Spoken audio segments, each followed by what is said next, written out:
Yo guys, what is going on? RealSykes here on another phenomenal day, guys, and how are you freaking doing? Boys and girls and boys, welcome to today's Call of Duty AW video. Now in today's video, I wanted to show you guys a really simple and overpowered class setup. For whatever reason, Activision or Sledgehammer decided to release a patch that made the EM1 one of the most overpowered weapons in Call of Duty history. I'm not sure why, but in today's video I'll be showing you guys that setup. And that's it. Without further ado, let's dive into today's AW video. Alrighty guys, welcome back. So to start this off, all you guys are going to do is go to the create a class menu. From there, choose a class that you guys are not using. For me, it's going to be custom slot 4. Now once you guys have chosen that setup, all you guys are going to do is go to the primary weapon slot, go over to heavy weapons either by pressing LB or RB and choosing the EM1. Now I'm using the EM1 Quantum. It has absolutely no damage or anything increasing on it. It's simply just a cool camo that you guys can use, but you guys can use the default or even a supply drop EM1. Then from there, go to the attachments. Start this off for the attachments. We're going to go down and choose the first slot and choose the Foregrip. The Foregrip is used for reducing the recoil. It's absolutely essential for using this weapon. For the second attachment, we're going to be using the stock attachment, which allows you guys to move a little bit faster, left, forward, front, or back while strafing. If you guys would like to know more about the stock attachment in depth, I will have an annotation on the screen. And then for the third attachment,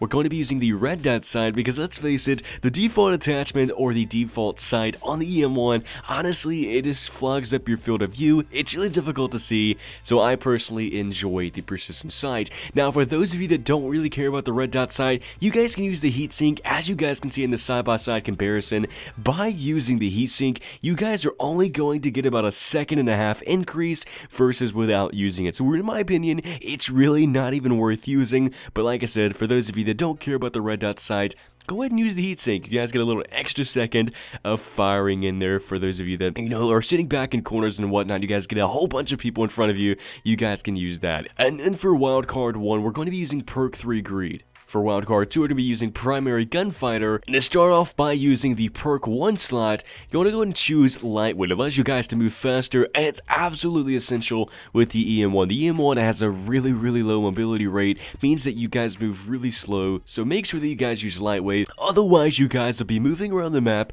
as if you guys were a turtle. And then for perk 2, we're going to be using blind eye, which makes you guys undetectable by tracking drones, explosive drones, and all score streaks except the UAV. And then for perk 3, we're going to be using toughness, which allows you guys to flinch less when shot. Honestly, in my opinion, once again, it's absolutely essential. And then for perk 3, we're going to be using Blast Suppressor, which makes you guys invisible on the minimap when performing exo moves. So for those of you that like to strafe left or right, or even double jump, you guys are always on the map. It's like a constant UAV, and with this, you guys are essentially never on the minimap when performing those. And then for the exo ability, we're going to be using Exo Overclock, which allows you guys to move a little bit faster, and that's even better with lightweight. You guys are running around as if you were using a submachine gun with the overclock in the lightweight. And then for the exo launcher, I'm using 2 Semtexes, but honestly, that's really optional for you guys. With that said, guys, that brings today's Call of Duty Advanced Warfare created class to a wrap. Like I said, guys, this EM1 might not work in a few months. As of now, the EM1 recently just got a massive damage boost, so it's one of the most overpowered guns ever. Like I said, guys, I get a crap load of kills in every game